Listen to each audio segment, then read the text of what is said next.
स्टेजवर जे बसले तर इकडे या. Krishna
Thank you.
हेची माझी सर्व जोडी न लगे मुक्ती धन संपदा संत संग देई सदा गुण गाई आवडी हेची माझी सर्व जोडी तुका म्हणे गर्भवासी सुखे घालावे आमासी गुण गाईन आवडी हेची माझी सर्व जोडी ओम नमोजी अद्या वेद प्रतिपाद्य जय जय स्वसंविद्या आत्मरूपा देवा तुझी गणेश सकळा तमते प्रकाश म्हणे निवृत्ती दासो अवधारी जोजी जयांची जिया स्मरण होय सकळ विद्येचे अधिकरण तिची वंदू श्री चरण सद्गुरूंचे ते नमस्कार महायोग पिते तटे भीमरत्या वरकुंडलिका यदा तुमनिंद्रे समागत तिष्ठं समानंदक परब्रह्मलिंगं भजे पांडुरंगा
बाबाजी सद्गुरुदास मस्तक हे पायावरी या वारेकरी संतांच्या नमो सद्गुरु तुकया ज्ञानदीपा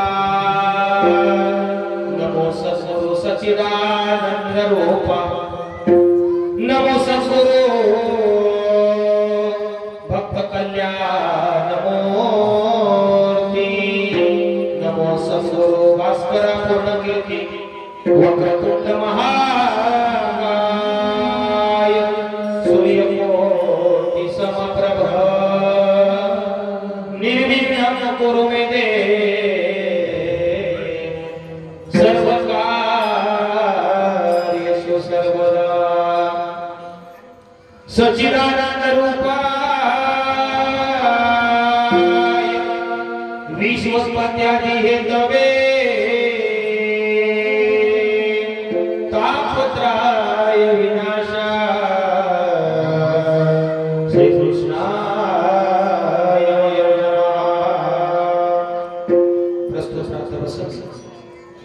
आज या ठिकाणी आणि कीर्तनरूपी सेवेसाठी निवडलेला अभंग देहू निवासी वैकुंठवासी महाराष्ट्र भूषण वारकरी संप्रदायाचे कळस वैराग्याचे मूर्तिमंत उदाहरण जगद्गुरु तुकोबाराय यांचा उत्कृष्ट असा 4 चरणाचा मागणीपर प्रकरणातील अभंग आहे। मागणीपर प्रकरणातील अभंग निवडण्याचं कारण काय? आजचा दिवस आहे एकादशीचा, बरोबर ना? भरपूर जेवलेला सगळ्यात हो म्हणून खरी बोलणारी माणसं एकादशीचा दिवस आहे। एकादशीच्या दिवशी भगवंताकडे जागराचं निमित्ताने आपण काहीतरी मागायचं असतं आणि ही सेवा असते आणि म्हणून मागणीपर प्रकरणातील अभंग निवडलेला आहे। या अभंगात जगद्गुरु तुकोबाराय वर्णन करतात हे जे दान देगा देवा, देवाकडे दान मागतात। वास्तविक हे दान नाहीच आहे।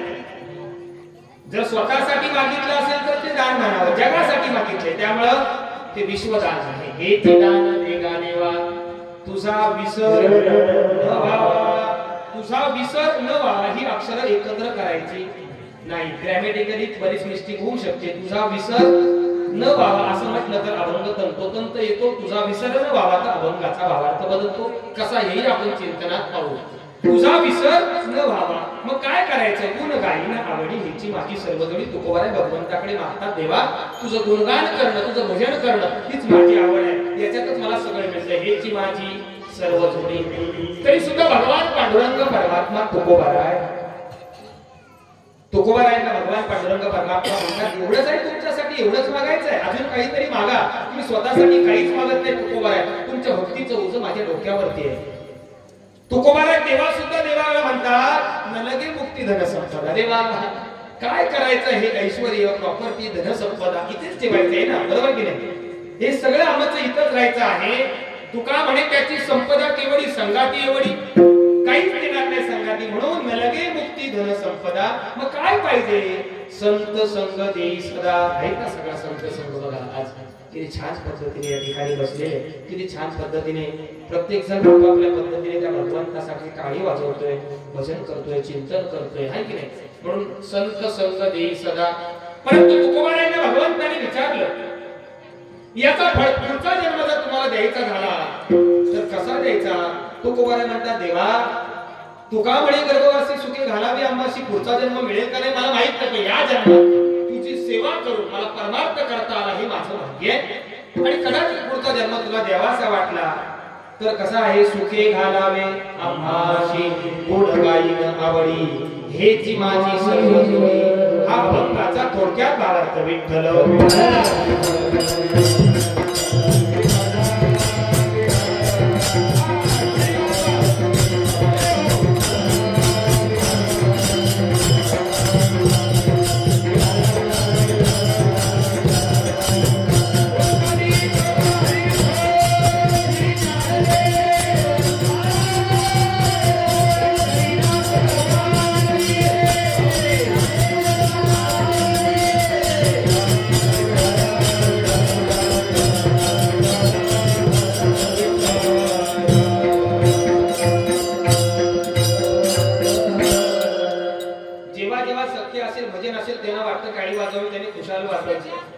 टाळी वाजवण्यासाठी येथे कोणताही चार्ज आकारला जाणार नाही। तुम्ही टाळी वाजवल्यानं तुमची भक्ती देवापर्यंत पोहोचेल, ती भक्ती पोहोचवण्याचं साधन फक्त मी आहे, बरोबर की नाही? त्यामुळं न सांगता ज्यांना शक्य आहे त्यांनी भजन जेव्हा होईल, जेव्हा प्रमाण होईल तेव्हा टाळी वाजवायला विसरू नये आणि कीर्तनातच 1 तास लक्ष असू द्या। आता आपलं 1 तासाचाच वेळ राहायला वेळ तसा कमी आहे, खूप कमी आहे आणि म्हणून जेवढं लक्ष कीर्तनात ठेवता येईल तेवढं ठेवा। माणसाचं मन हे चंचल आहे, मी इकडे काय बोलतो याच्यापेक्षा बाहेर कोण आलं याच्याकडे लक्ष तुमचं जास्त जाऊ शकतं, हे मला जास्त माहिती आहे। त्यामुळे तुम्ही तुमच्या मनाला 1 तासासाठी कंट्रोल मध्ये ठेवा।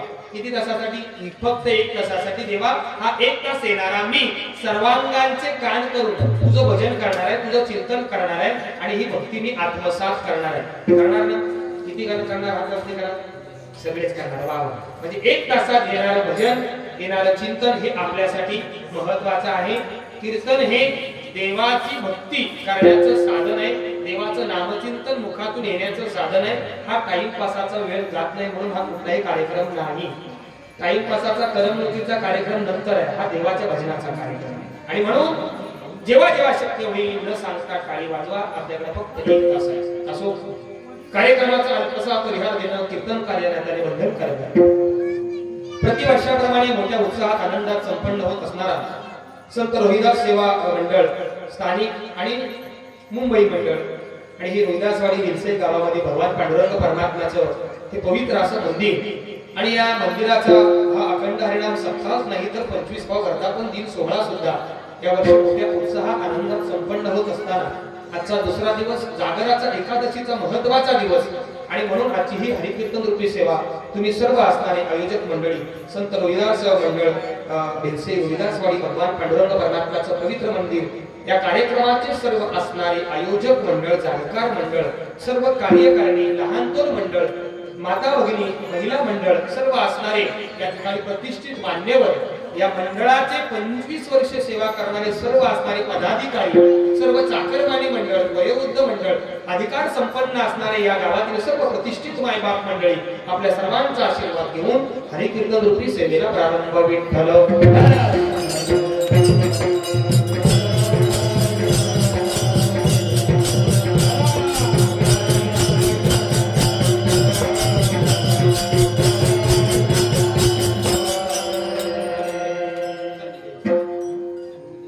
अभंग तुकोबारायांचा मालिनीपर प्रकरणातील आहे. आजचा एकादशीचा पवित्र दिवस आहे. भगवान पांडुरंग परमात्म्यांची सगुण मूर्ती समोर आहे. त्यामुळे भगवंताला साष्टांग जय हरी तुम्हा सर्वांचा आशीर्वाद आणि हरी कीर्तन रूपी सेवेला प्रारंभ जोडून या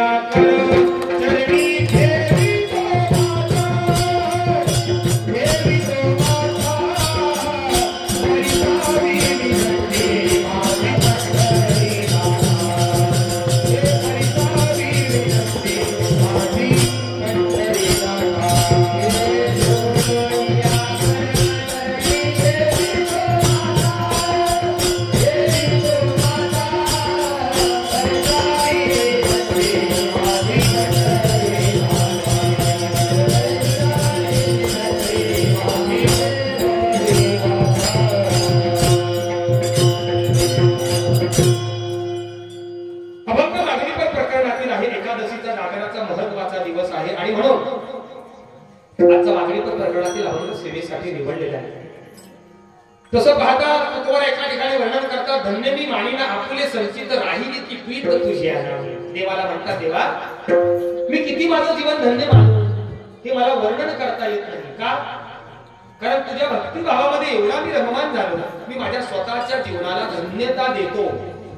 एकीकडे तुकोबाराय स्वतःच्या जीवनाला धन्यता देतात दुसरीकडे तुकोबारायांचं जीवन चरित्र पाहिलं तर वयाच्या 21व्या वर्षी तुकोबारायांच्या जीवनावरती दुःखाचा डोंगर आहे. कोपला पाटील गावचे ते लोक आणि आता मज भीक कोण घाली.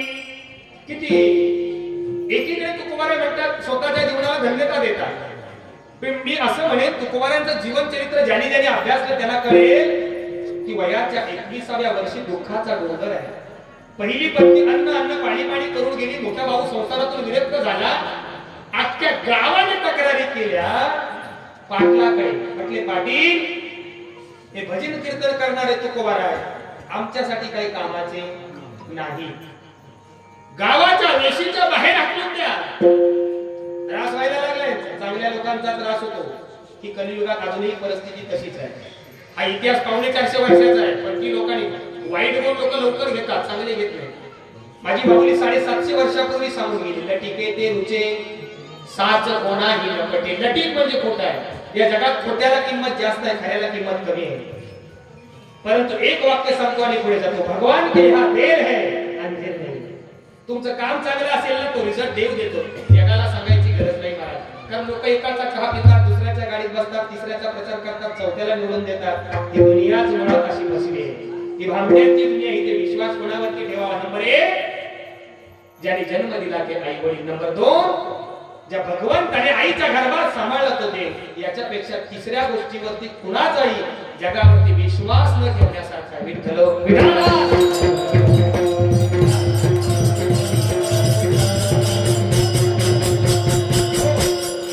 आणि म्हणून या जगाच्या पाठीवरती आम्ही धन्यता स्वतःला मानावं. कारण तुकोबाराय ते वाईट दिवस तरी आमच्यावरती आज आलेले नाही.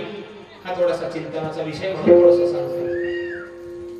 एकीकडे गावाच्या तक्रारी पाटलाने विचार का अख्ख्या गावाच्या विरोधात जायचं? बळीराम दादा तुम्ही काय केलं असतं? तुम्ही पण तंटामुक्त अध्यक्ष भोगलेले आहे, पण तुम्हाला पण माहिती आहे की नाही अडचण काय असते ती. अख्खं गाव म्हणतं याला बाहेर काढा. पाटलाला नाईलाज असतो, तुकोबाराने सांगावं लागलं ना. तुकोबारा म्हटले काही हरकत नाही, जळी स्थळी काष्टी पातळी सगळ्या ठिकाणी जाऊन माझं भरपूर आहे ना. काय खावे आता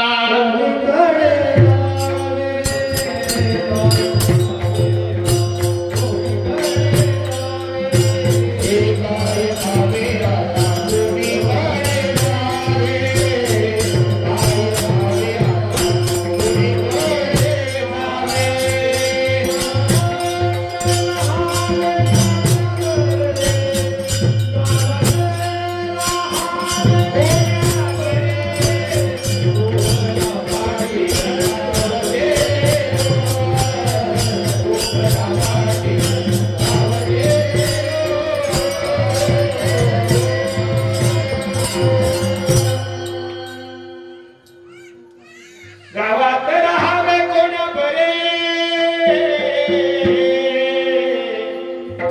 काय खावे आता कोणीकडे जावे. काय खावं आता, एवढी वाईट अवस्था. पण भंडारा भामचंद्र डोंगरावरती गेले. भक्तीच्या ज्ञान सगळ्यात मुली घेतलेली वारकरी संप्रदायाचा कळस झाला या भक्ती म्हणतात. आज कधी युगात ती भक्ती कुणाकडे शिल्लक नाही. लोक चांगलं म्हणावं म्हणून आपण काहीतरी करतो, लोक आपल्याला चांगलं म्हणावं म्हणून आपण छान काम करतो. एक लक्षात ठेवा, लोक चांगलं म्हणतात म्हणून नाही, काम असं करावं भगवंताने चांगलं. हे काम माझ्या तुकोबारायांचं म्हणून तुकोबारायांचं जीवन धन्य आहे. धन्य आम्ही जन्मा आलो दास विठोबांचे झालो. एवढी जीवनामध्ये धन्यता असून सुद्धा 6 पिढ्यांचं ओझं भगवान पांडुरंग परमात्म्याच्या डोक्यावरती झालं माझ्या तुकोबारायांचं. आपण एकदम काय लक्ष्मणराव गेलो पंढरपूरला की 10 लोकांना सांगतो, पंढरपूरला गेलो, पायवारीला गेलो, एवढं झालं, असं झालं, तसं झालं, अशी गाडी चेंज केली, एवढा प्रवास केला, अशा पद्धतीने झालं, सगळं सांगतो. इथे 6 पिढ्यांची वंश परंपरा माझ्या तुकोबारायांकडे असतात. भगवान पांडुरंग परमात्मा तुकोबारायाला सांगतात, तुम्ही काहीतरी मागा तुमच्यासाठी. तुम्ही आयुष्यात स्वतःसाठी काही मागत नाही, मला द्यायचंय तुम्ही मागा. तुकोबाराय स्वतःसाठी नाही मागितलं. तुकोबाराय देवासमोर उभे राहतात, भगवंताला हात जोडून विनंती करतात, देवा माझ्यासाठी मला काही नको आहे. तरी सुद्धा भगवान पांडुरंग परमात्मा म्हणतात, का नको आहे? तुमच्या 6 पिढ्यांचं ओझं माझ्या डोक्यावरती आहे, मागा तुम्ही म्हणतात. माझे तुकोबाराय सांगतात, देवा मागण्यासाठी हा जन्म नाही. माझ्या वडिलांची मिरासिका देवा, तुझी चरण सेवा पांडुरंगा देवा, तुझी चरण सेवा याच्यासाठी मी जन्म घेतलाय. घेईन मी जन्म याच्यासाठी देवा, तुझी चरण सेवा सेवा पांडुरंगा. घेईन मी जन्म कशासाठी? याच्यासाठी देवा, तुझी चरण सेवा पांडुरंगा देवा. आणि तुझी सेवा करण्यासाठी जन्म आहे. तरी सुद्धा भगवान पांडुरंग परमात्मा तुकोबारायांना म्हणतात, तुकोबाराय तुम्ही काहीतरी मागा. त्यावेळेला तुकोबाराय म्हणतात, देवा तुम्ही मागा सांगताय म्हणून मागतो, माझी इच्छा स्वतःसाठी नाहीये, परंतु तुम्ही मागा सांगताय म्हणून मागतो. काय मागितलं? तुझा विसरण व्हावा अभंगाचं पहिलं चरण.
विसर न व्हावा अशी ही अक्षर वेगवेगळी आहेत, त्यांना एकत्र जोडायची नाही.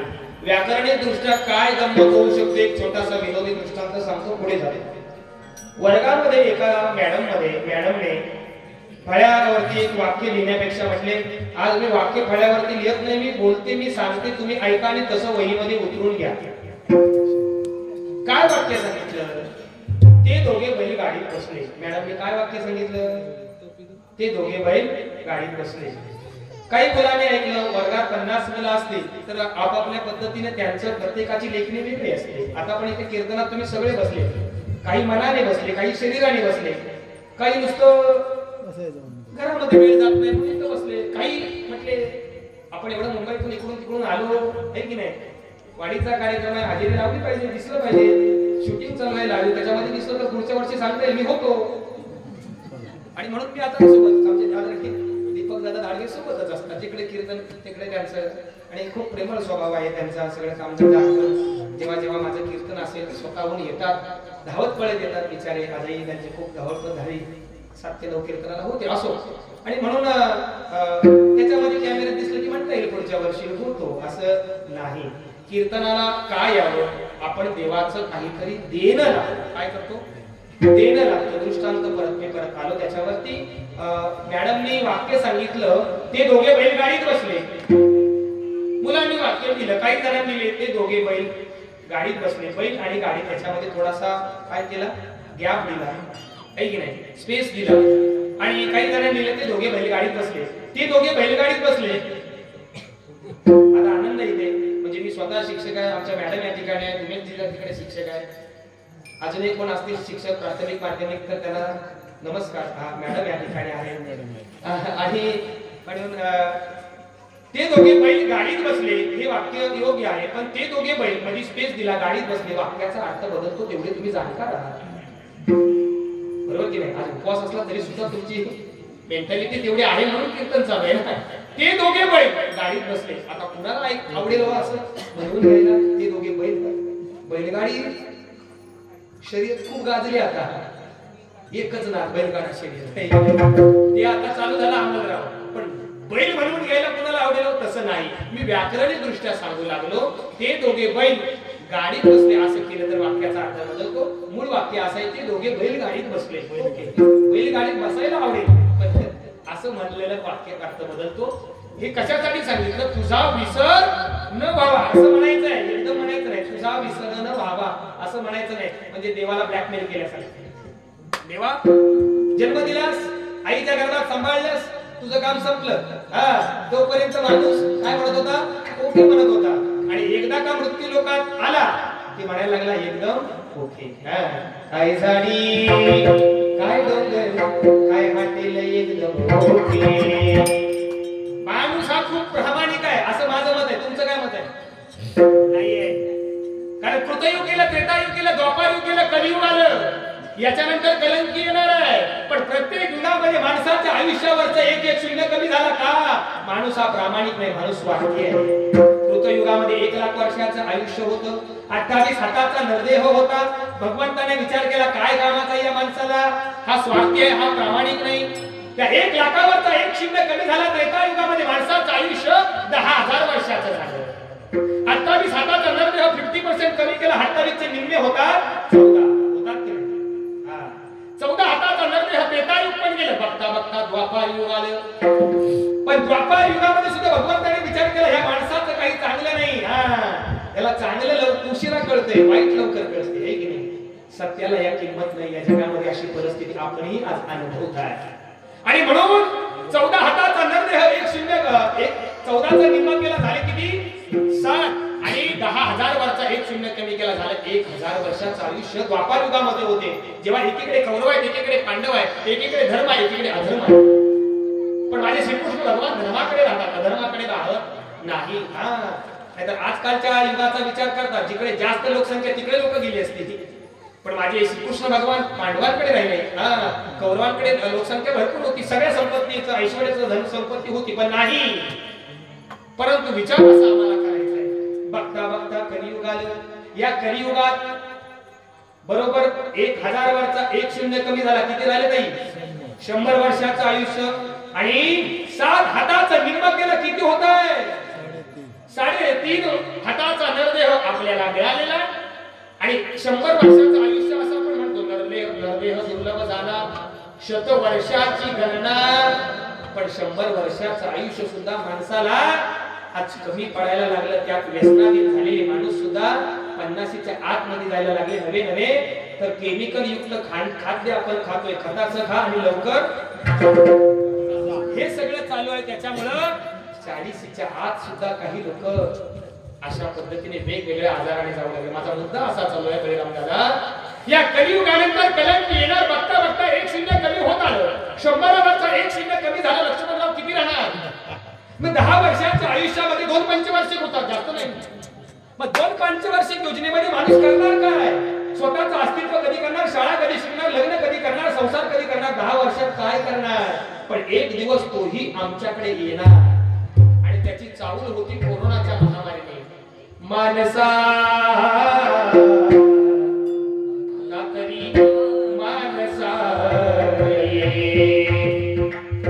मानसा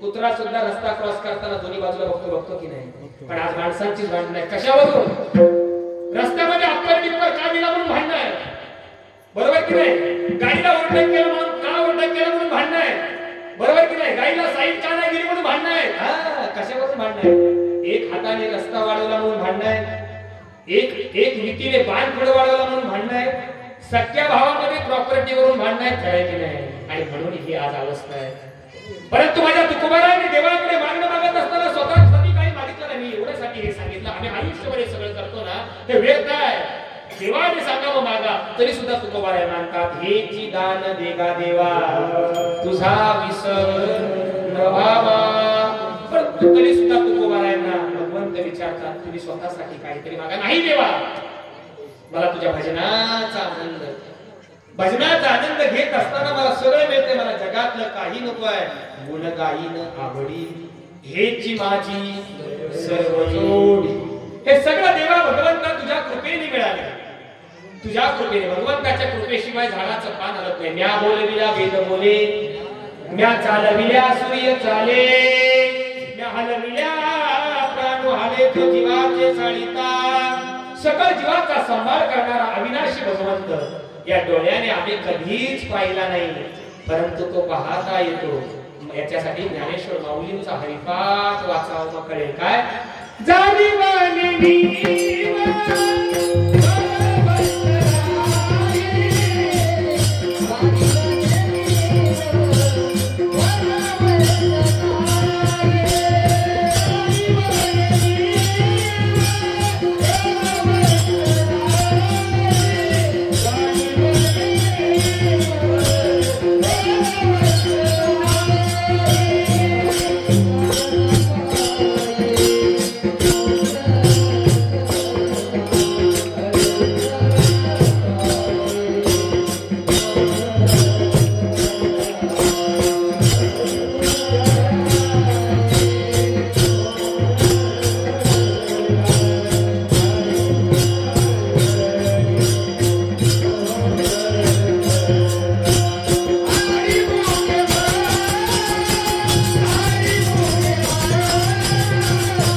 भगवंत नाही हरी उच्चारणा पाहि मोक्ष सदा अहो देव जरी दिसत नसला ना तर तो हृदयात साठवून ठेवता येतो जी हरी धरिला मनी जी हरी धरिला मनी दिले संसाराशी पाणी दिले संसाराशी पाणी जी हरी धरिला मनी जी हरी धरिला मनी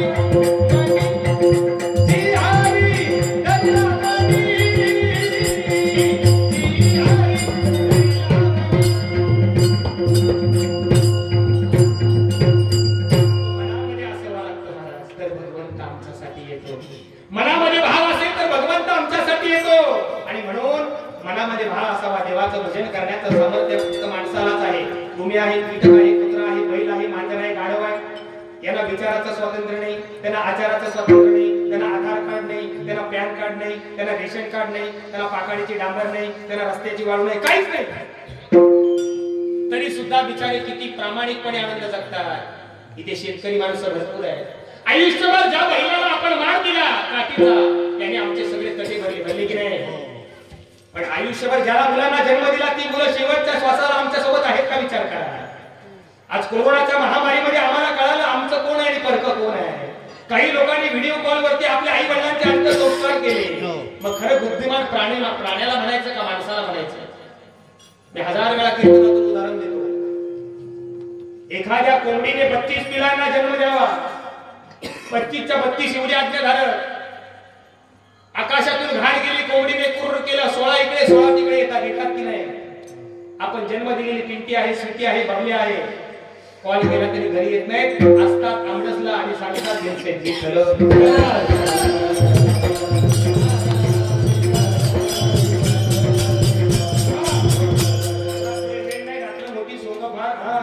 आणि म्हणून हे सगळं असं आहे महाराज. हे असं चालत नाही. आम्ही आमच्या मृत्यू लोकांमध्ये येण्याचं कारण शोधावं. जन्माचे ते मूळ पहावे, शोधून दुःखाशी कारण जन्म घेणे. हे दुःख घेऊन आम्ही जन्माला आलो आणि ते दुःख कमी कसं करावं. देवाचं भजन करून. आणि ते भजन केल्यानंतर काय समाधान मिळतं. तुकोबा आहे अभंगाच्या 2ऱ्या चरणाचा.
भगवंताची आपण भक्ती करतोय ती भक्ती देवापर्यंत पोहोचवावी याच्यासाठी तो चरणाचा भावार्थ संपला. वारकरी संप्रदायाच्या दंडकाप्रमाणे सर्वांनी मनोभावे हाताने टाळी वाजवायची आणि मोठ्या मोठ्या अंतकरणाने मोठ्या मनाने. देवाने आपल्याला एक मन दिलंय ना, ते मन खूप मोठं आहे.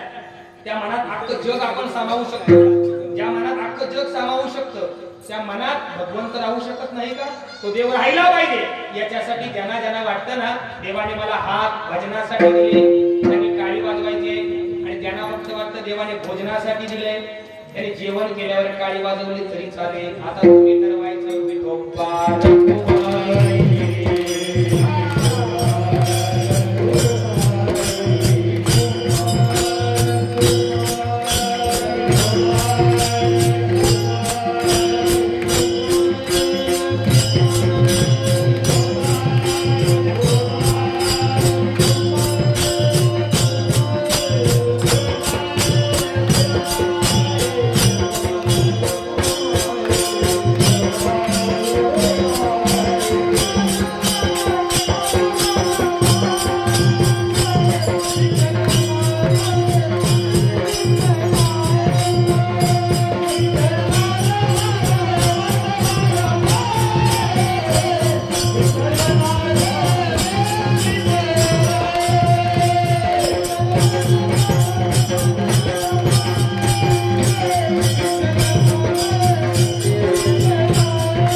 कीर्तनात सुद्धा दीपदादा आणि माझी ईश्वरी लोकांनी खूप कौतुक केलं. कीर्तन संपल्यानंतर म्हटले हे 2 माणसं आम्हाला ठेवून जा, बाकी तुम्ही गेलात तरी चालेल.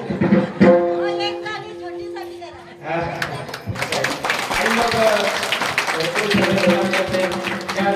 काही लोकांनी माझी पोस्ट पाहिली असेल फेसबुकला किंवा या दोघांनाही खूप बक्षीस दिलं त्या मंडळींनी. मी म्हटलं महाराज हे आशीर्वाद महत्वाचा आहे, बक्षीस महत्वाचं नाही. म्हटले नाही महाराज, आज परमार्थ करत असताना काही लोकांना मुखातले दात गेल्यानंतर कळतं देवाचं नाव घ्यायचंय ते, पण एवढ्या कमी वयात त्यांना परमार्थ करायला मिळतोय हे त्यांचं भाग्य आहे आणि कौतुक आहे त्यांचं. आणि म्हणून भरपूर बक्षिसांचे मानकरी दीप आणि ईश्वरी असं टाकलं होतं. बक्षिसांचे मानकरी दीप आणि ईश्वरी हे बघ पण आलं. बक्षिसांचे मानकरी दीप आणि ईश्वरी असं सगळं लिहिलं होतं. आणि हा सगळा योग भरपूर आहे, खूप आनंद आहे, पण तरी सुद्धा वेळेचं आपल्याला भान आहे. म्हणून आपली 20 मिनिटं आपल्याकडे राहिली. 2 चरणाचा भावार्थ संपला. 3ऱ्या चरणात तुकोबाराय वर्णन करतात. नलगे मुक्ती धन संपदा संत संग देई सदा. या जगाच्या पाठीवरती काय पाहिजे काय नाही पाहिजे हे विचाराचं चिंतनाची खूप गरज आहे. एका ठिकाणी तुकोबारायांचं वर्णन आहे. भक्त ऐसे जाना जे देही उदास गेले आशा पाश निवारुनी. विषय तो त्यांचा झाला नारायण नावडे जनधन माता पिता. जन आवडू नये, धन आवडू नये आणि माता पिता ही आवडू नये का? जन का आवडू नये? जन हे सुखा दिल्या घेतल्याचे अंधकारीचे नाही कोणी. अंधकारीच नाही कोणी. जन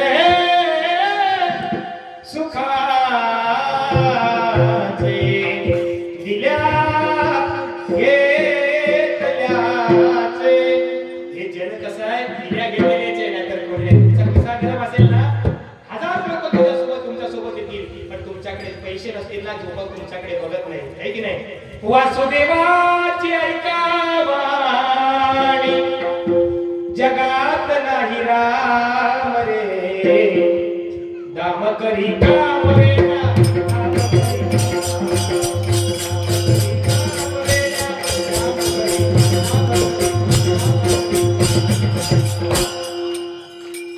असं भरपूर काय सांगण्यासारखं आहे, परंतु वेळ आपल्याकडे नाही. या जगात पैसा असेल तर तुम्हाला किंमत नाही, पण पैसा नसेल तर पैसा असेल तर किंमत आहे, पैसा नसेल तर किंमत नाही. पण आम्ही परमार्थ करणारी माणसं सांगतो.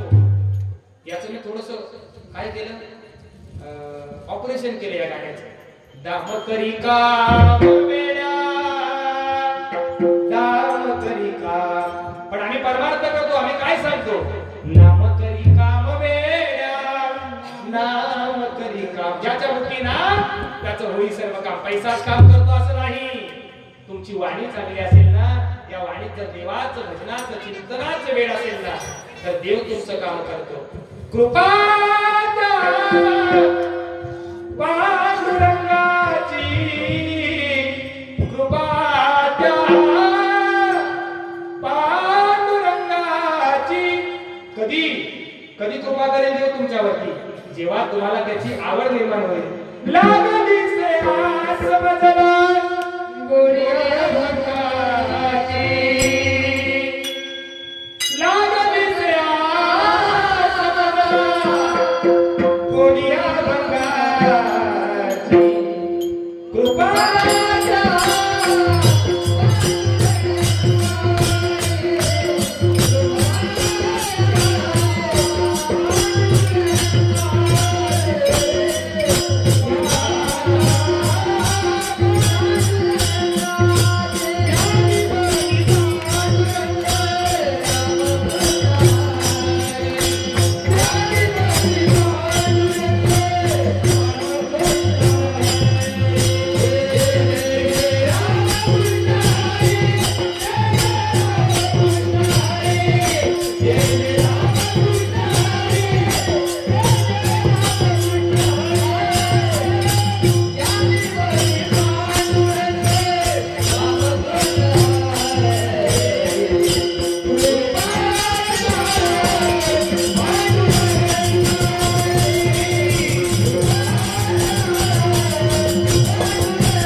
तोची एक दानशूर दाता, त्याला दाता म्हटलेला आहे, तो देतो, तो सगळ्यांसाठी देणार आहे. अहो तो एखाद्या मुंगीचं पोट भरताना विचार करत नाही, माणसाचं पोट भरताना काय विचार करेल?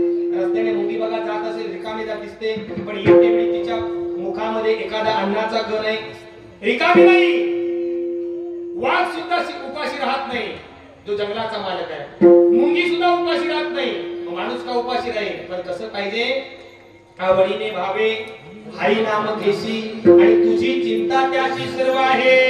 पण भगवंताला चिंता भक्तांची असते. तुकोबाराय देवाचे लाडके भक्त आहेत, तरी सुद्धा तुकोबारायांना भगवान पांडुरंग परमात्मा वारंवार विचारतात काय पाहिजे. तुकोबाराय म्हणतात न लगे मुक्ती धन संपदा. धन संपदा नको आहे ना, फक्त काय पाहिजे? संत संग देई सदा. संतांचा संघ काय सांगतो थोडक्यात, आणि पुढे जातो. आता मी इथून येताना, म्हणजे मी आता शेल्डीत नाही, चिपळूण आहे, शेल्डीत येताना पहिलं काय लागेल? एकच लागेल वाडी. समजा ती काही चिराटवाडी आहे, फौजदारवाडी, मग ती वाडी. तसं मी चिपळूण मधून आता आलो. मग चिपळूण मधून येताना मला पहिल्यांदा वालोपे लागलं, रेल्वे स्टेशन, तिथून कळबसते लागलं, पुढे आतमध्ये आल्यानंतर फाटक लागलं, फाटका 10 मिनिटं गेली, हे की नाही? असू द्या सगळं. तिकडे पुढे आलो, परत मग तिथे मोरोने फाटा लागला, पाणी फाटा. पण एखाद्या बोर्डला मी विचारलं असतं, पाणी फाट्यावरचं बोर्ड मी पाहिलं, त्या बोर्डला विचारलं की ह्या गावचे सरपंच कोण आहे, तो बोर्ड सांगू शकेल का? त्याचं काम आहे फक्त काय करणं? दाखवणं, बरोबर ना? दिशा असते, दाखवलेलं असतं, बाबा इकडे काय रोहिदासवाडी, एरो करून दाखवलेला असतो.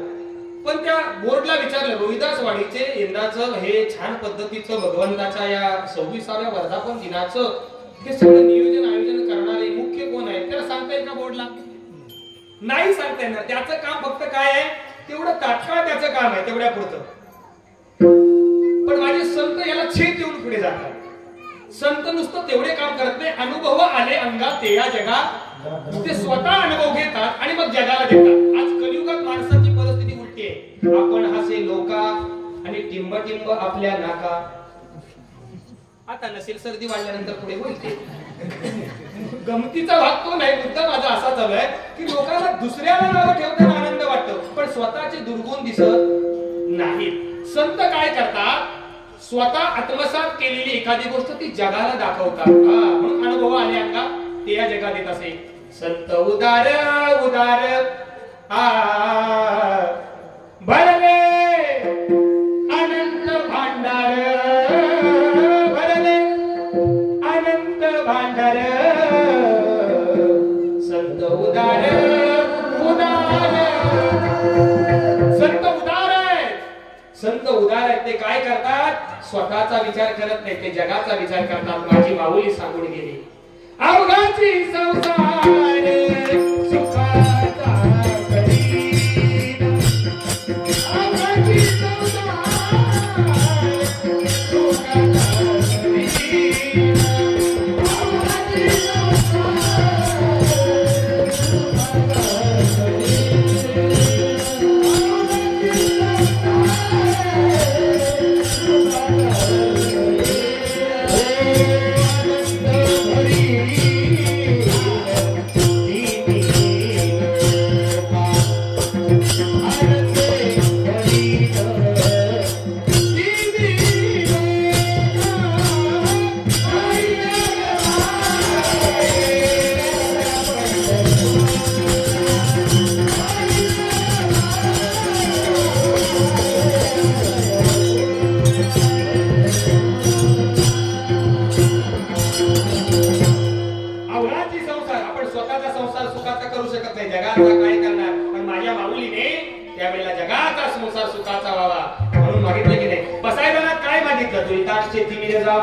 विश्व स्वधर्म सूर्य पाहो, जो जे वांछिल तो ते लावो प्राणी जात. जो जे वांछिल तो ते लावो म्हणजे भगवंता या मृत्यू लोकामध्ये ज्या ज्या जीवाला जी जी इच्छा होईल ती इच्छा देवा तू पूर्ण करणार. देव करतोच ना महाराज, फक्त आपले कर्म चांगले असले पाहिजेत. भगवान के यहाँ देर है अंधेर नहीं. आणि म्हणून तुकोबाराय म्हणतात देवा नको आहे मला या स्वार्थी गोष्टी मला नको आहे. देरती माईक दुःखाची जनती नाही आधी अंती अवसान. मला काय नको? न लगे मुक्ती धन संपदा. फक्त काय पाहिजे? संतांचा संग पाहिजे. अभंगाचं 3रं चरण.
तुकोबा तिसऱ्या वर्णन काय वर्णन करतात, नलगे मुक्ती धन संपदा संत संग देई सदा. मला हे नको आहे. काय नको आहे? हे सगळं आहे ना, हे क्षणिक सुख देणाऱ्या गोष्टीमध्ये मला अडकून राहायचं नाही आहे देवा. मी पाहिलं पण तरी सुद्धा आलिया संसारा एक सुख आहे, आठवावे पाय विठोबाचे.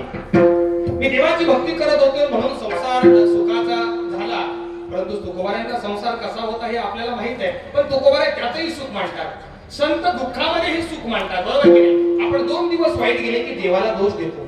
आपण सगळे कोकणातली माणसं, पाऊस जास्त पडला तरी सुद्धा देवाला शिव्या, आणि पाऊस कमी पडला तरी सुद्धा देवाला शिव्या. आपण काय सगळं आहे की नाही? आणि म्हणून तुकोबारा या सगळ्यांना छेद देतात आणि म्हणतात नलगे मुक्ती धन संपदा संत संग देई सदा.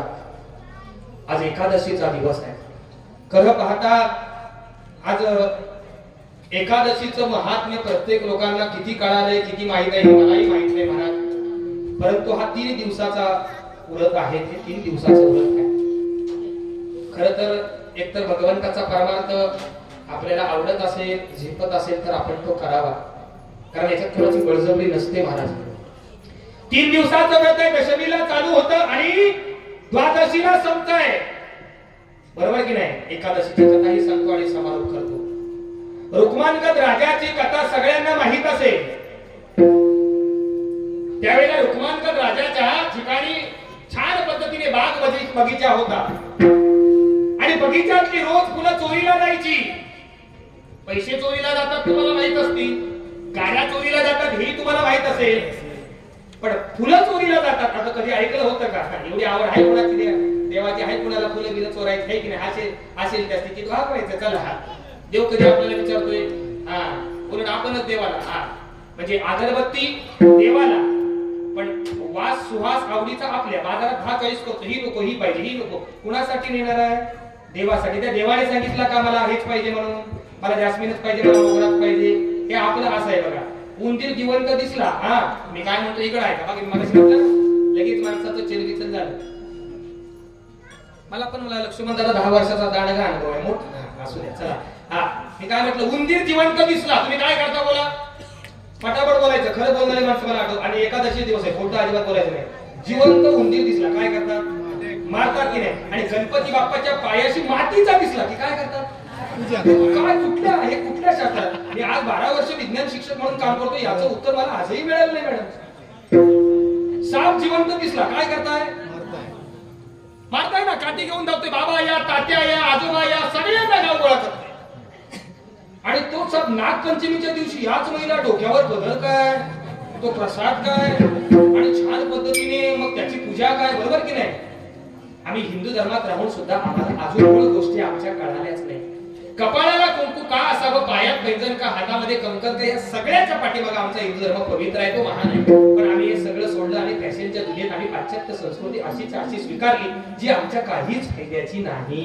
फुलं चोरीला जात होती, सगळे ते पहारीकरी होते, ते म्हटले फुलं चोरीला जातात, काय करावं? एक दिवशी सगळे पहारीकरी धावत आले आणि रुक्मांगद राजाला म्हटले, राजा साहेब चोर सापडले, चोर सापडले. अरे कसे सापडले? नाही म्हटले, ते सापडले असे की त्यांची गाडीच बंद पडली.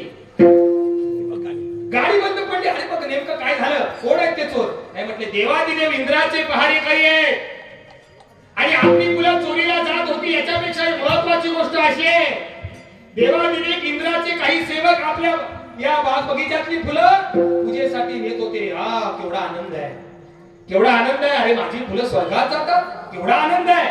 देवादिदेव इंद्राचे पहारेकरी यावे आणि माझी फुलं चोरून न्यावी. रुक्मांगद राजाला आनंद झाला आणि त्या ठिकाणी गेले आणि म्हटले, मला आजपर्यंत माहितच नव्हतं मी चोर शोधतोय, पण मला आज आनंद झाला. माझी फुलं चोरीला जातात हे महत्वाचं नाही, ती जात आहेत कुठं ती महत्वाचं आहे. खरं आहे की नाही? एका मिनिटात सांगू, हा हार आहे, कुणी आणला? जाऊ दे, कुणी आणला ते महत्वाचं नाही. हा हार आणला, हा आज कीर्तनकारांच्या गळ्यात आहे. असाच एक प्रकारचा हार अमोल दादा आपण कळवस्त्यात घेतो आणि अंत्यविधीला पण जातो की नाही? त्या हार करणाऱ्याला माहित आहे का हार कुठे जाणार आहे? मॅडम माहित आहे का त्याला? त्या हारातल्या फुलांना माहित आहे का आज आम्ही अंत्ययात्रेला चाललोय का कीर्तनकारांच्या गळ्यात चाललोय? बोला, चिंतनाचा विषय. पण ज्या हाराचं भाग्य चाललंय तो इथे आला देवाच्या ठिकाणी, आणि ज्या हाराचं दुर्दैव म्हणा तो अंत्ययात्रेला गेला ना, तिथे पण त्याचं ते काम आहे ना, तिथे पण हार लागतात की नाही महाराज? पण कुठे जावं हे त्या बनवणाऱ्याला माहित नाही, त्या फुलालाही माहित नाही, नेणाऱ्याने कुठं नेला हा महत्वाचा आहे. आणि म्हणून त्या संतांचा संघ महत्वाचा असतो. चला पुढे. गंमत अशी झाली त्यावेळेला रुक्मांक राजाला आनंद झाला. म्हटलं विमान नेमकं बंद पडलं कसं तुमचं? कुठल्या तरी हे मॉडेल जिथे तयार झालं तिथे दुरुस्त होईल ना? नाही म्हटलं हे मॉडेल आहे ना हे दुरुस्त होण्यासारखं नाही, याचं गणित वेगळं आहे. म्हटलं काय अडचण काय? मी प्रयत्न करू काय हे होतंय का इथे दुरुस्त? नाही म्हटलं हे होणार नाही. एक याच्यावरती उपाय आहे, तो फर्स्ट अँड लास्ट आहे, पहिला आणि शेवटचा उपाय. म्हणजे तुमच्या गावात आज उपवासी कोण आहे का? रुक्मांगद राजा म्हटलं आता उपाशी राहणार पण बऱ्यापैकी लोक आहेत सगळी, बरे की नाही? आता जरी मोदी सरकारने हे सगळं दिलं असेल तुम्हाला काही तांदूळ गहू आनंदाचा शिदा, तरी सुद्धा उपाशी काय कोण राहत? उपाशी आहे का कोण महाराज? नाही ना कोणतरी. छान पद्धतीने सुखाने खातायत झोपतायत. मग म्हटले अडचण काय? गावात कोण उपाशी असेल ते शोधा. राजाला वाटलं आपली सुद्धा आता टेस्ट आहे ना, आपल्या गावामध्ये उपाशी कोण आहे सगळी दवंडी पिंपा म्हटले आणि त्याला 5 एकर जमीन दान करा. दौंडी गेली, 5 एकर जमीन राजाने दान करायची ठरवली. उपाशी कोण आहे? बाहेर या, बाहेर या. सगळीकडे प्रयत्न केला. कोण महाराज उपाशी आहे? कोण नाही उपाशी? सकाळी उठतात छान पद्धतीने 2 वडापाव आणतात, सगळी भाकरी खातात, आनंदाचा शिदा चालू आहे सगळ्यांचा. काय उपास कोण काय करत नाही. मला उपास असला तरी आज आहे उपास आणि खातो कसा भरपूर आहे की नाही? उपाशी खातोय, दुप्पट खातोय, सगळं चालू आहे माणसाचं. काही राहिलेलं नाही माणसाचं या सगळ्या गोष्टींमध्ये. स्वार्थी झाली सगळी दुनिया मला, बरोबर की नाही? मग गंमत अशी झाली, उपाशी नाही कोण? आता आजीबाई जशा इथे येऊन बसल्या, यांच्या वयाच्या एक आजीबाई, थोडेसे कानाने आवाज कमी येते, दिसतंय कमी, पण त्यांनी दवंडी ऐकली आणि आजीबाईला वाटलं कुठली तरी ग्रामपंचायतची एखादी दारिद्र्य रेषेची योजना आली म्हणून आजीबाई फाळकर उभ्या राहिल्या समोर. याला सुद्धा या रुक्मांगद राजाच्या सेवकाला आनंद झाला. कोणतरी सापडले. आजी तुम्ही उपवासी आहे का? आजी म्हटले कुठली योजना आणली तुम्ही म्हणायची? नाही म्हटली योजना नाही, उपवासी आहे का कोण? तुम्ही आहे का? आजी म्हटली, आता आजीला बऱ्यापैकी ऐकलं, मी नाही पण आतमध्ये आमची सुनबाई आहे. उपाशी आहे? वा वा छान. कधीपासून धरतात उपवास? नाही म्हटलं आज माझ्या लेकाने माझ्या मुलग्याने सकाळ सकाळ तिला छान पद्धतीने सोडून काढली. रागाच्या भरात ती उपाशी आहे.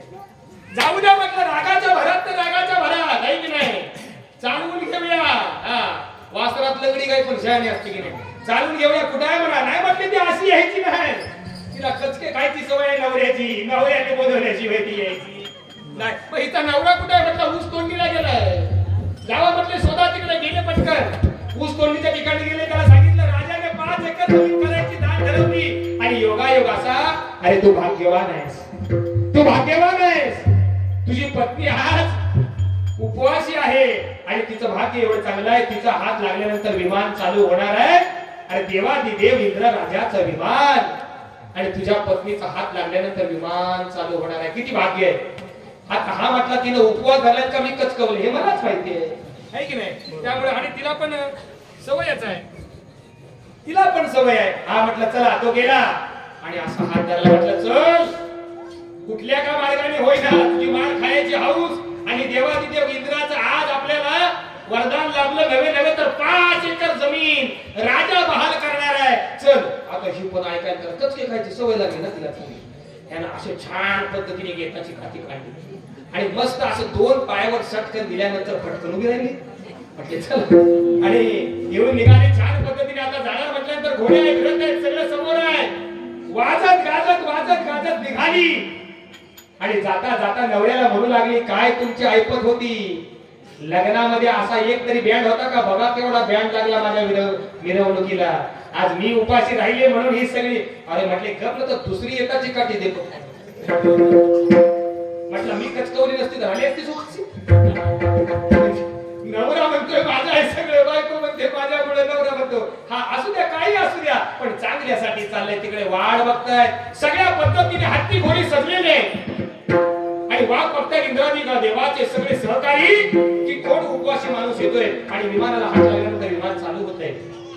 विमानाच्या समोर उभी राहिल्यानंतर सुद्धा हत्या करायला लागली. नाही म्हटले माझ्या आई बाबाला बोलवा, आज एवढा सगळा माझा मान सन्मान आणि माझ्या आई वडिलांनी मला जन्म दिला ते नको काही ते प्रमुख पाहुणे. हा म्हटला आता हातात काठी आहे ती मागापासून बघते की नाही.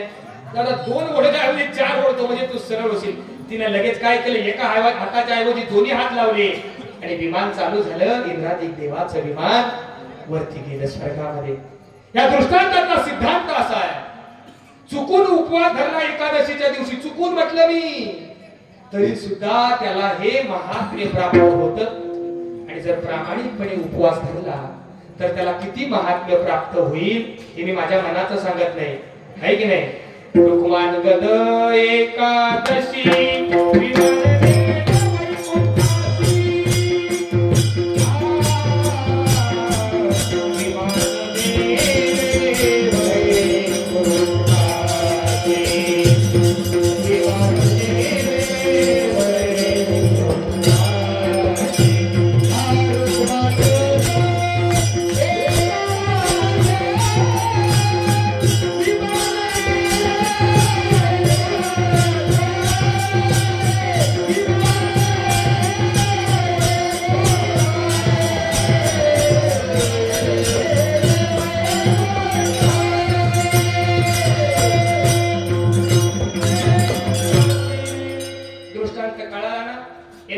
एकादशी धरणार ना सगळेजण. आमचं सांगण्याचं काम आहे महाराज, तुमचं करण्याचं बळजबरी नाही. पण हा उपवास 3 दिवसाचा आहे. दशमीला काय करावं? निहारी करावी. पण आपण उलट करतोय. एकादशीच्या दिवशी निराहार असावं, फक्त काय फळ असेल, खिचडी असेल ते खावं ना महाराज. फळाहार करावा, त्याच्यासाठी आहे. अन्न आज वर्ज्य आहे. वर्ज्य म्हणजे काय? नाकारणे, टाकून देणे. आजच्या दिवसात अन्न, त्या अन्नाची आठवण पण होता का? म्हणजे त्या अन्नाकडे बघायचं पण नाही तर पाप आहे. आता तुम्ही ठरवा महाराज, बळजबरी नाही. माझं सांगण्याचं काम आहे महाराज. आजच्या दिवशी तुम्ही छान पद्धतीने खिचडी खावा, फळाहार करा, काही करा, पण अन्न नाही. तांदळाचा अंश, त्याच्यामध्ये पाणी आहे म्हणून तांदळाचे पदार्थ वर्ज्य असतात. काय काय ठिकाणी 600-700 भाकऱ्या सुद्धा भाजतात आणि तेवढ्या संपतात. हे पण सांगा ना, असू द्या. पण माझं सांगण्याचं काम आहे. कदाचित पुढच्या वर्षीपासून आपला बदल झाला तरी भरपूर. मी आपलं असं म्हणत नाही मला, सगळीकडे हे सांगण्याचं कीर्तनकारांचं काम आहे की नाही महाराज? ते काम आहे ना आपलं. आपण प्रामाणिकपणे देवाची भक्ती करतो, त्यामुळं त्या पद्धतीने बदल होणं पण आवश्यक आहे. माझा सांगण्याचा मुद्दा एवढाच होता. जर चुकून एकादशीचं व्रत झालं ते भाग्यास येतं, तर आम्ही प्रामाणिकपणे केलं ना तर किती भाग्य. तुकोबारांची भक्ती प्रामाणिक होती ना, म्हणून भगवंतांना देण्या नेण्यासाठी पुष्पक विमान पाठवावं लागलं. शबरी मातेची भक्ती श्रेष्ठ होती, तिला देव भेटायला आले. अहो, तिला देवाकडे जाण्याची गरज लागली नाही. माझे तुकोबाराय देवाची भक्ती करतात, देव त्यांच्याकडे येतात. देवाला किती घाई आहे तुकोबारांकडे यायची घाई आहे की नाही? देवाला घाई असते महाराज. काही काही लोकांना आजच्या तरुण पिढीला पिक्चरची गाणी पाठ असतील, आहेत की नाही? पण कधीतरी देवाचं भजन सुद्धा पाठ करा. मी म्हणेन ते पिक्चरच्या चालीत करा, पण देवाचं भजन करा. म्हणजे करू नये तसं पिक्चरच्या चालीत, पण तुम्हाला लक्षात राहतात पिक्चरची गाणी ना, मग त्याच्यात पाठ करा. आणि माझ्या भगवंताने तुकोबारांसाठी स्वतः आपलं वैकुंठ सोडलं आणि आले. लग बग माझ्या नायाची,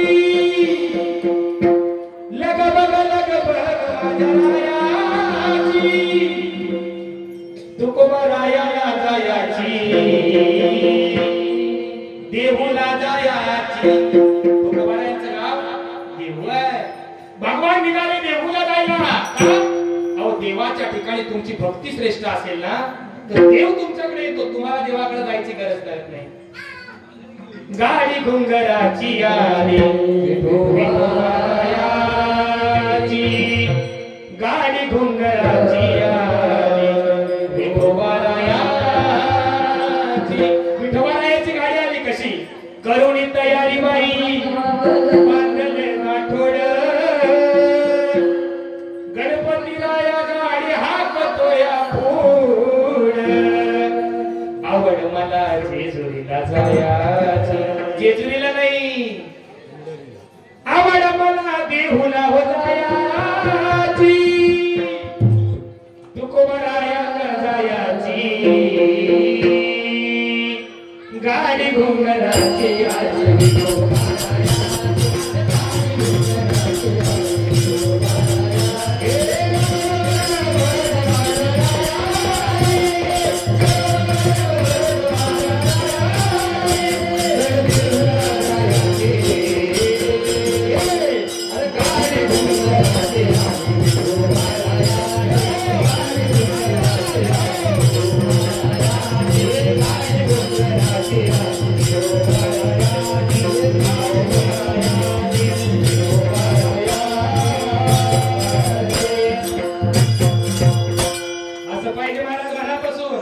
सांगितलं का स्वतः उठले का आनंद आहे महाराज काहीतरी आमच्या भक्तीचा अंश हृदयात असल्यानंतर तो जागृत होतो आम्हाला स्वतः वाटतं काहीतरी करावं मी म्हणे परमार्थ कीर्तनाचा जो आनंद आहे ना नमन भारून ठेवू नये असं माझं मत नाही आम्ही सुद्धा 20 वर्ष या कलेला प्रोत्साहन देतोय वाढवतोय पण देवाच्या भजनाचे सामर्थ्य ते जगाच्या पाठीवरती कुठे नाही तुकाराम म्हणे त्याची संपदा केवढी संगाती एवढी गेली नाही परमार्थ हे महाधन देवी जोडी देवाचे चरण परमार्थाच्या ठिकाणी हात जोडल्यानंतर देव आशीर्वाद देतो आणि इतर ठिकाणी होतो तो निव्वळ टाइमपास होतो या ठिकाणी केलेली 1.5 तासाची सेवा तुम्हाला आयुष्यात कधीच वाया जाणार नाही या ठिकाणी ऐकलेले एखादं वाक्य तुमच्या आयुष्यात कुठेतरी कामाला येईल परंतु जाता जाता एवढंच सांगतो आपला समारोप जवळ आला या जगाच्या पाठीवरती आम्ही भगवंताची सेवा करतो ते आई वडील किती श्रेष्ठ आहेत हे आज विचार करण्यात थोडीशी वेळ उशीर झाला महाराज 25व्या वर्षी आई वडील लग्न करून देतात 26व्या वर्षी आम्ही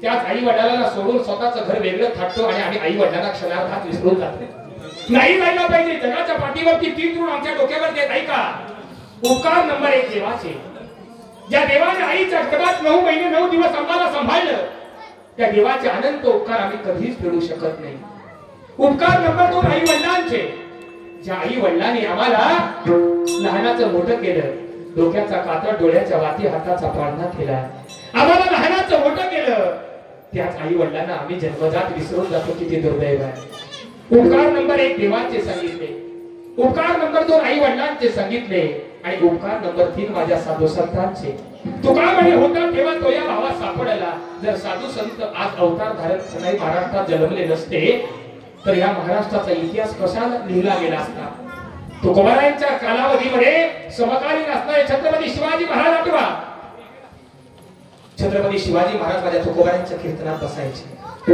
तुकोबारायांच्या कीर्तनात दंग व्हायचे आणि तीही महाराष्ट्राची भूमी आणि म्हणून आम्ही कधीतरी विचार करावा कदाचित आजचा मागणीपर प्रकरणातील अभंग आहे माझे तुकोबाराय देवाकडे मागतात हे चिदान देगा देवा तुझा विसरण व्हावा गुण गायी आवडी हेची माझी सर्व जोडी नलगे मुक्ती धन संपदा संत संग देई सदा तुकाराम म्हणे गर्भवासी सुखे घालावे आम्हाशी या चारही चरणात स्वतःसाठी काय मागितलं बोला महाराज काहीच मागितलं नाही आपण सुद्धा आयुष्यभर देवाकडे मागत असतो येणारा सिंहासन काही लांब नाही नारळाचं एक फळ समोर ठेवतो आणि देवा मला हे द्या मुलगा 10वीला आहे चांगल्या मार्काने पास होऊ द्या मुलगी 12वीला आहे चांगल्या मार्काने पास होऊ द्या मुलगी काय करते रात्री 2-2 व्हॉट्सअप फेसबुक वरती 2-2 वाजेपर्यंत ऑनलाईन असते देव अभ्यास करेल का मला आम्ही स्वतःच्या मुलांना संस्कार कसे करायचे हे आम्हाला आज कळालं नाही आणि आम्ही सगळं देवावर टाकून मोकळे झालो कसा आमचा इतिहास व्हायचा कसा आम्हाला आम्ही मोठं व्हायचो कसे आमचे संस्कार व्हायचे महाराज सगळं देवावर टाकलं आणि देवाने जन्म दिला मागण्याचा अधिकारच आपल्याला का नाही न मागता पवित्र शरीर आपल्याला दिलेलं आहे आणि म्हणून मागायचीच वेळ कधीतरी आली ना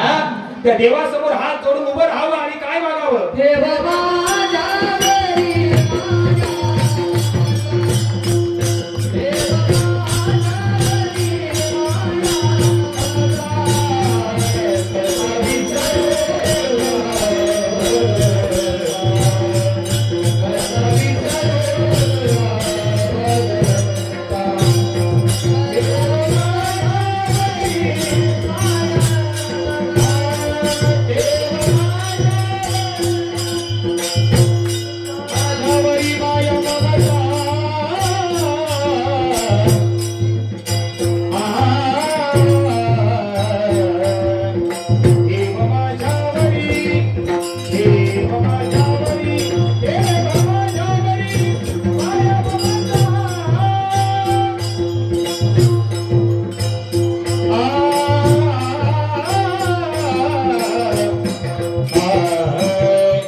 माझ्या माऊलीला जिवंत ठेवतो. आज 450 वर्षाचा इतिहास माझ्या तुकोबरायांना जिवंत ठेवतो. आणि म्हणून 3 गोष्टी लक्षात ठेवा. या जगात विश्वास कोणावरती ठेवायचा आहे? या जगात आमच्या डोक्यावरती अनंत उपकार कोणाचे आहे? उपकार नंबर 1 देवाचे. ज्या देवाने आम्हाला आईच्या गर्भात 9 महिने 9 दिवस लहानाचं मोठं केलं. ज्या आईच्या गर्भात विचाराचं स्वातंत्र्य नाही, ज्या आईच्या गर्भात आचाराचं स्वातंत्र्य नाही. आज कीर्तनात 1 तास आम्हाला एका मांडीवरती बसता येत नाही, पण देवाच्या ठिकाणी देवाच्या आशीर्वादाने आईच्या गर्भात 9 महिने 9 दिवस आम्ही गपचूप राहिलो. कुठल्याही प्रकारचा विचाराचा आम्हाला अधिकार नसताना आम्ही त्या ठिकाणी राहिलो. आणि म्हणून उपकार नंबर 1 देवाचे, उपकार नंबर 2 आई वडिलांचे. स्वामी तिन्ही जगाचा आई विना भिकारी. या जगाच्या पाठीवरती ज्याला आई नाही त्याला विचारा आईचं महत्व काय आहे. पण ज्याला आईचं चक्र आहे, ज्याला आईची सावली आहे, त्याला महत्व कळत नाही. ते लगेच आईला उलट बोलतं, आई गप्प बस, तुला काय कळत नाही. अरे जर त्या आईला काय कळत नसतं तर लहानपणी तुला दूध पाजलं नसतं. तुला दुधाच्या ऐवजी दुसरं काहीतरी पाजून तू लहानाचा मोठा झाला असता का? कधीतरी विचार करा. रक्ताच्या 2 थेंबापासून दुधाच्या एका थेंबाची निर्मिती करते, त्याला आई म्हणतात. त्या आईने एक वेळ स्वतः उपाशी राहायचं ठरवलं, पण तुम्हाला कधीच उपाशी ठेवलं नाही. कधीच विसरू नका. जगाच्या पाठीवरती आईला कुठल्याच पद्धतीची उपमा देता येत नाही. आईला समुद्राची उपमा देता येत नाही, कारण समुद्राचं पाणी खारट आहे. आईचं प्रेम गोड आहे, समुद्राचं पाणी खारट आहे. म्हणून त्या आईला समुद्राची उपमा देता येत नाही. त्या समुद्राची व्याप्ती मोठी आहे.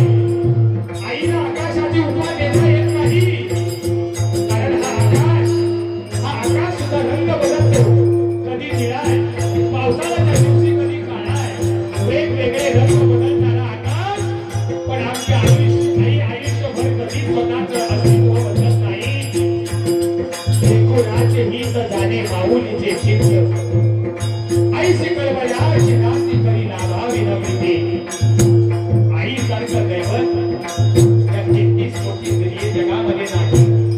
माझ्या गणपती बाप्पाने आई वडिलांना एक नमस्कार केला आणि 33 कोटी देवांमध्ये हात गुन्हेचे मानकरी झाले.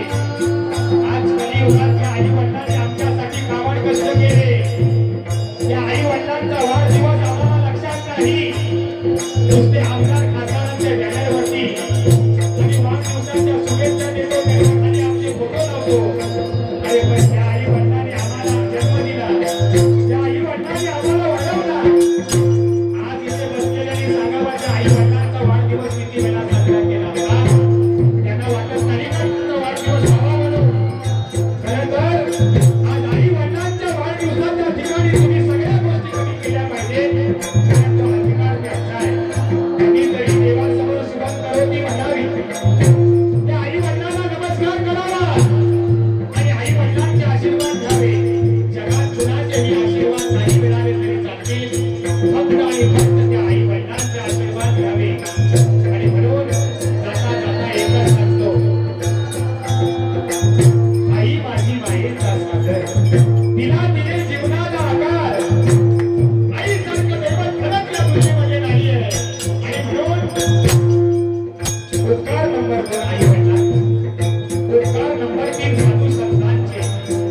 ज्यांचं जास्त आपल्या आईवरती प्रेम आहे, त्यांच्या डोळ्यात पाणी आहे. आणि त्या डोळ्यात चप्पूसारखे रोज काम करतात, त्यांच्या डोळ्यात पाणी नाही. हा फरक आहे. मी थोडंसं उघड बोलतो, माफ करा महाराज.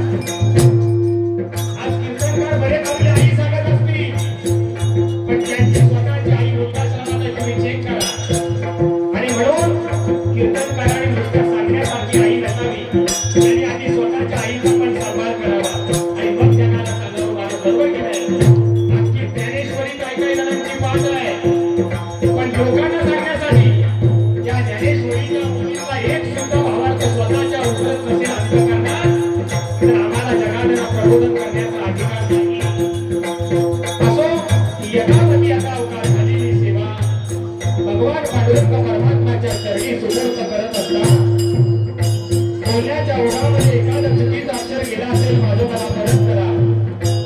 जेवढा काही चांगला सांगण्याचा प्रयत्न केला असेल तो या भगवंताचा आशीर्वाद, आपल्यासारख्या थोर सत्पुरुषांचा आशीर्वाद, ऋषी मुनींच्या तपश्चर्याने, साधू संतांच्या पवित्र विचाराने, छत्रपती शिवाजी महाराजांच्या कर्तृत्वाने आणि भावनांच्या उत्साहाने धुळीधारी पावन झालेली भारतभूमी, त्या भारतभूमीमध्ये आम्ही जन्म घेतला.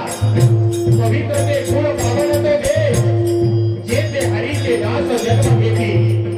आमचा जन्म साधा नाही, आमचा जन्म पवित्र मातीतला, या भारतभूमीतला आहे, या भारत खंडातील महाराष्ट्रातला आहे.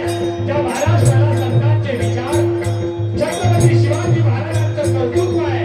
ती महाराष्ट्र भूमी आणि त्या महाराष्ट्र भूमीतलं परशुरामाच्या पदस्पर्शाने कुणीतरी पावन झालेली कोकण भूमी आणि त्या कोकणात आपला जन्म आहे. आपला जन्म पाकिस्तानात झालेला नाही, कधी विसरू नका. आपला जन्म या पवित्र मातीत झाला. छत्रपती शिवाजी महाराजांच्या कर्तृत्वाने, पावलांच्या रक्ताने आणि संतांच्या विचाराने पवित्र पावन झालेली भूमी महाराष्ट्र भूमी असो. वेळेचं भान राखता आपल्या सर्वांचा आशीर्वाद घेतो. सेवेसाठी गायनाची, मृदुंगाची साथ करणारे गुरुजन, काळकरी मंडळी, ही सर्व मंडळी आज आनंद आहे की सगळी माझ्या शेती गावातली आहे. याचं नियोजन करणारे आमचे आदरणीय परमस्नेही उमेश दादा कराडकर आणि सर्व असणारे हे संत रोहिदास मंडळ, त्यांचे रोहिदासवाडी, गायनाचार्य वैभवजी माने, आमचे रोहन दादा थांबे आणि हरिभक्त नारायण परेश महाराज आंबरे. मृदुंगामध्ये माझ्या महिन्यातल्या जवळपास 15 ते 20 कीर्तनाला मृदुंगाची साथ करणारे गीतदादा निवडकर, मूर्ती लहान आणि कीर्ती महान एवढं गोड मृदुंग आपण सगळेजण ऐका. पाठीमागे माझी फक्त 5 वर्षाची मुलगी कीर्तनामध्ये मला एवढ्या कमी वयात साथ करते. हे महाराज सगळं मागून मिळत नाही, काय गोष्टी देवाकडे मागून मिळत नाही, त्या पूर्व पुण्याईने मिळत असतात. आणि हा तुमच्या सगळ्यांच्या आशीर्वादाने माझी 5 वर्षाची कन्या ईश्वरी आणि वडील विनीतरी दादा कधी कुठे भेटले तरी हसत आहे, असं माणसाचं जीवन असावं. आणि म्हणून या कीर्तनाची व्हिडिओग्राफी करणारे आदरणीय आमचे देवदादा धाळवे, गाव पेढे परशुराम, उत्तम अशी साऊंड सिस्टम त्यांनी या कीर्तनाला दिली. आदरणीय आमचे परमस्नेही नामदेव दादा टेलर, यांचाही मोठा खूप आशीर्वाद. तुम्ही समोर बसलेले आयोजक मंडळी, बोलण्याच्या ओघामध्ये चुकीचा अक्षर गेला असेल माझं मला परत करा. आणि जेवढा काही चांगला करण्याचा प्रयत्न केला असेल, गुरुवर्य नामदेव अप्पा शास्त्रांचा आशीर्वाद.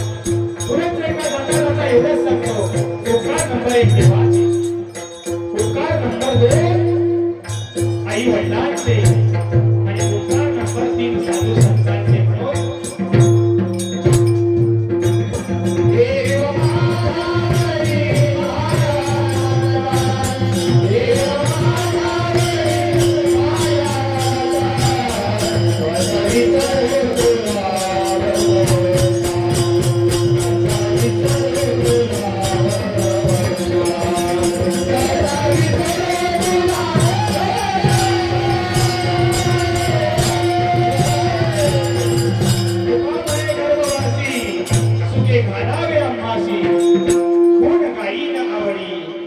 माझी सर्व जोडी ज्ञानेश्वर बाहुले.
आपली कला सादर करतोय त्या छोट्या मृदुंगमणीसाठी तुषार कदम आणि अंकुश कदम